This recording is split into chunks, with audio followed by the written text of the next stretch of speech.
Hi, I'm USA Today bestselling author Jennifer Youngblood. Thanks for joining me for One Chapter a Day, The Clean Romance Way. Today, I'm going to be reading Chapter 12 of her Crazy Rich Fake Fiancé. Yesterday, we left off where Haven is about to meet more of Wyatt's family. Here we go, Chapter 12. A girl with long copper-brown hair sporting a University of Alabama sweatshirt was the first to bound into the room. Wyatt barely had time to get to his feet before she rushed into his arms, nearly toppling him over. "Hey, bro," she said with gusto. "Hey, Ellie," he laughed. "I'm so glad it's Christmas," Ellie exclaimed, her voice going an octave higher. "No homework? No exams? Just fun with the fam. And you're +1, she added. Her eyes sparkled as she turned to Haven, a friendly smile tipping her lips. "Hello, it's nice to meet you." "Nice to meet you too," Haven responded, instantly liking Ellie. "You're gorgeous," Ellie blurted. A smile tugged at Haven's lips. "Thanks." Ellie caught Haven in a tight hug. "We're going to have a blast." Haven's spirits lifted. Maybe it would work out after all. Ellie gave Wyatt a soft punch on the arm. "Brought the hot-shot clothing designer home to meet the fam, huh?" She grinned conspiratorially at Haven. "My brother needs a good, strong woman to keep him in line." "Hey now," Wyatt countered, a smile stretching as easily as warm taffy over his lips. He gave Haven an intimate look that turned butterflies in her stomach. Ellie laughed. "True love." Her face twisted in feigned disgust. "It's gross," she giggled, "and romantic." She touched Haven's arm. "Hey, maybe you can help me decide which dress to wear to the party." "Sure." Haven was swimming in deep water. "Oh, she's going to help me too," Beverly added. Yes, I'll be happy to," Haven said, forcing her voice to sound cheerful. The deep water was starting to turn like a whirlpool. She didn't know how much longer she could keep from getting sucked under. Then again, how hard was it to give advice on dresses? She winced inwardly. Hopefully it wouldn't be too hard. They heard movement and turned as a man and woman entered with 2 young boys in tow. Haven assumed it was Aubrey and her family. "Hello," she said pleasantly. Aubrey looked her up and down with a cool eye. "Hello," she sniffed. She waved a hand. "This is my husband, Christopher." "Nice to meet you." Christopher extended his hand and gave Haven's a limp shake.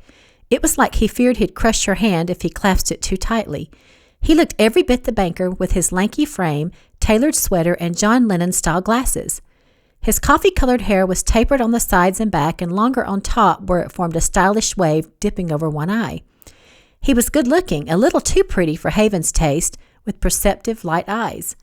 Aubrey was tall and raw-boned, with hair the same color as Wyatt's. It was cut in an A-line style with the front longer than the back, lifting in a neat stack. Aubrey and Wyatt looked a lot alike. Whereas the rugged, sharp features made Wyatt incredibly handsome, they made Aubrey look more masculine and severe. Haven looked past Aubrey to the boys. Wyatt followed her gaze. "That's Connor," he said, pointing to the older one, "and that's Noah." Haven smiled, feeling a rush of tenderness. She was so much more comfortable around children than adults. The boys looked at each other, a silent exchange passing between them. Then they rushed at Wyatt. "Hey now," Wyatt groaned when they slammed into him. "No fair, 2 against 1. He swept Noah up in his arms as Connor jumped on his back. The 3 of them wrestled around for a few minutes. "All right, boys," Christopher said with a nervous laugh. "Give your uncle a break." By this time, they were hanging on Wyatt's arms. Beverly laughed. "All right, little monkeys, go in the kitchen and tell Marguerite I said you can have some ice cream." "Yay!" They let go of Wyatt. Before they could dart off, Wyatt ruffled Noah's curly hair. "High five," he said to Connor, who slapped his hand loudly. "Ice cream!" Noah squealed, his face filling with glee. "Yeah!" Connor flexed his muscles, doing a bodybuilder pose and growling. Then he ran out of the room. Beverly stood and came around the desk. She touched her glasses and then folded her arms.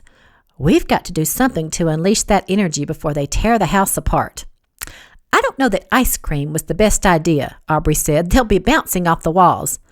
"Ah, let 'em be boys," Wyatt argued. Aubrey scowled.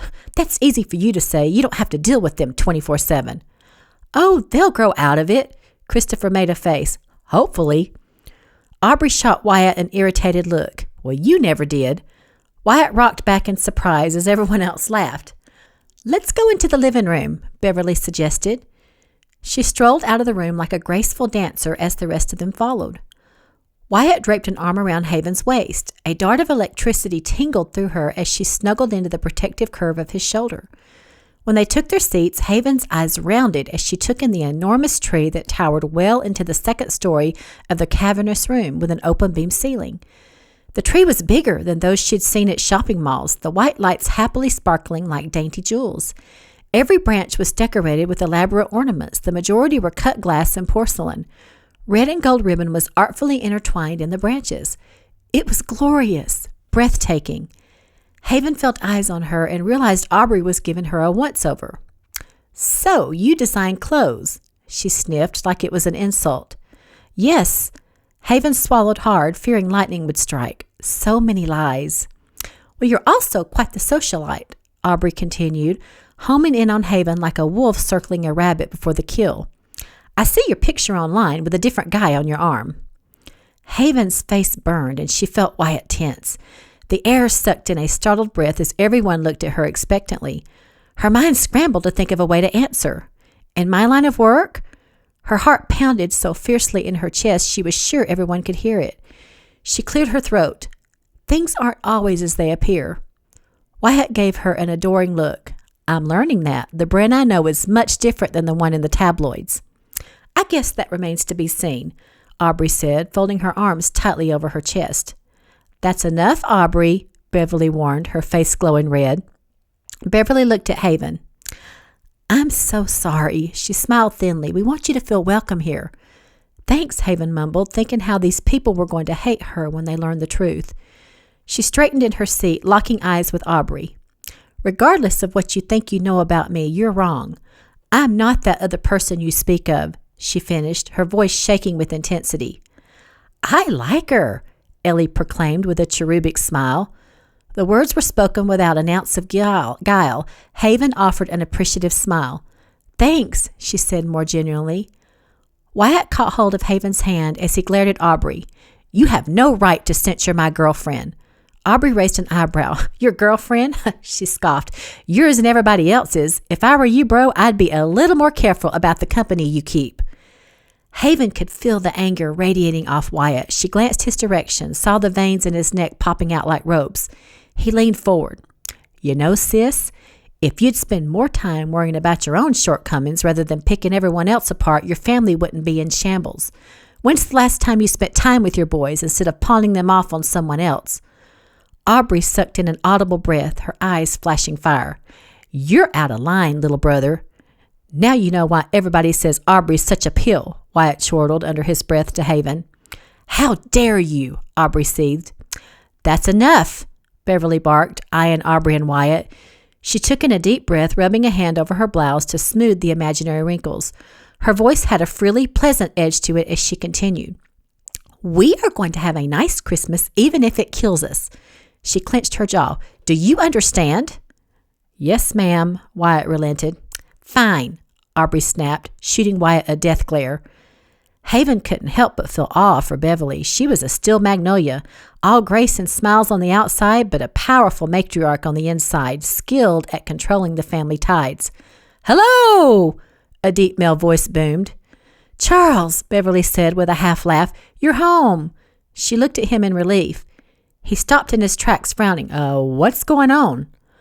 Wyatt, his siblings, and Christopher stood. Haven also got to her feet. "Hey, Dad," Ellie said, flinging her arms around him and kissing his cheek. "I've missed you," she said exuberantly. He smiled. "I've missed you too, Princess." "Hey, Aubrey, Christopher, Charlie." He hugged Aubrey and Wyatt and shook Christopher's hand. "How you been, Dad?" Wyatt asked, touching Charlie's arm. "Busier than a one-legged man in a kicking contest." The joke brought laughter from the group. "It sure would be nice to have some help running the company," Charles said, focusing in on Wyatt. Haven felt Wyatt's discomfort as if it were her own. She watched as he rubbed his neck, his jaw tightening. Then he forced a smile. "Good to see you, Dad." He motioned. "There's someone I'd like for you to meet. This is Bren." His eyes softened as he looked her direction. She held out her hand. "It's nice to meet you." "Nice to meet you, too," Charles said as they shook hands. He flashed a wicked grin. "She's much prettier than the girl you brought home last year." "That's not funny, Dad," Wyatt moaned, chuckling. Charles pointed a finger, his eyes smiling. "And yet you laughed." No surprise, Charles Davenport was a handsome man. Tall with a shock of silver hair, his olive skin and chiseled features reminded Haven of Wyatt. His perceptive eyes were deep brown, his heavy brows touched with refinement. He wore a long black wool coat and gray plaid scarf. Charles and Beverly Davenport were a power couple from the word go.